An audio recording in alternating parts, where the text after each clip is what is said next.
December and January, these 2 months are very important as far as the ripening of the sweet lime is concerned. That is Citrus limata. Now, Citrus limata is one of the tropical and subtropical fruit or plantation. This is grown largely in the middle kind of soil. Now, we are into a plantation where the blackish middle soil is there, where it is very hard to get this trace into the tree. Right. Now, normally the harvesting is done in the month of September, October, November. Depend on the maturity of the fruit. Now, this time in this plantation, the harvesting is done in the month of October. Now, since last 2.5 months, there is a stress. Now, for stress, either there are some of the sprays which we have already done in this plantation.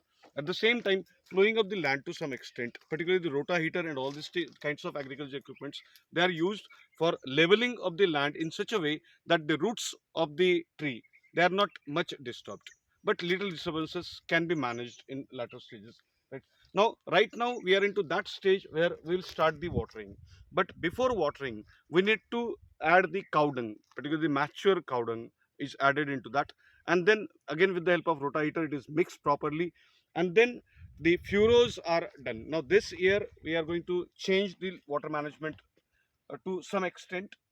We are going to have furrows in every line, right? The small around 2 to 3 feet furrows will be developed in this. The first watering will be done in around 10 days, right? Probably from 5th of this January to around 15th of the January, we'll go for the first plant watering. Now, first watering is divided into 3 stages. The first watering we'll do through the furrows. That to a small quantity of water, it should not stagnate into the land. Because if the water stagnates into the land, then possibility is that instead of getting better development of the cancer tips, here we'll get more and more vegetative growth.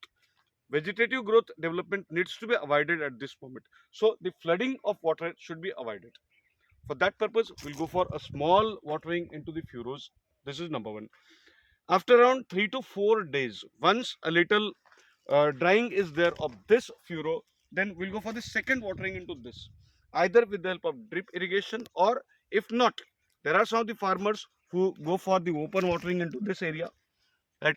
So water needs to be removed from this area so that it should not go towards the trunk of the tree, because once the water reaches to the trunk, then number of trunk related diseases this can occur, they can occur into the tree. So to avoid the trunk related diseases, here water should not reach to the trunk. That care needs to be taken. Then after around 3 to 4 days, when there is drying of this land again, here we'll go for the third watering into this area, right? So this one, that is first to the furrow, second from this side, and third from this side. These 3 stages are of the first watering of the sweet lime, right? This type of watering, instead of going for complete flood, because if we are going for complete flooding, then 99% chances are there that everywhere the vegetative growth will be developed, and that will not turn into the sweet lime fruit, right? So the flood watering should be avoided. In this way, the stage by stage the watering should be done so that the proper flowering can be developed. Not only that, here after the proper ripening of that flower is essential to develop a small fruit, which later on turns into a bigger fruit, right? So water management is needs to be very effective.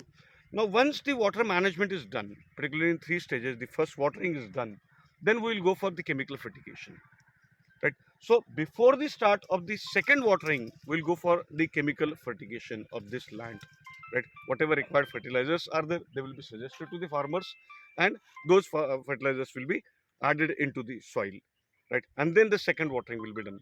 During third watering, the most important thing which we will do is we'll give some of the inputs to the farmer in the form of particularly liquids, which will help the plants to uptake whatever chemical and organic manure is there into the land, right? So that is very important, and that will be done when proper type of pruning will the spring will occur, and here whatever nodes will be developed, and these nodes will turn into smaller fruits, which later on will help us into getting maximum output from the every tree, right? So today we are into the Pimpalwadi area. Which Pimpalwadi? Thote Pimpar. Thote Pimprawadi, right? So Shekhar Thote is with us.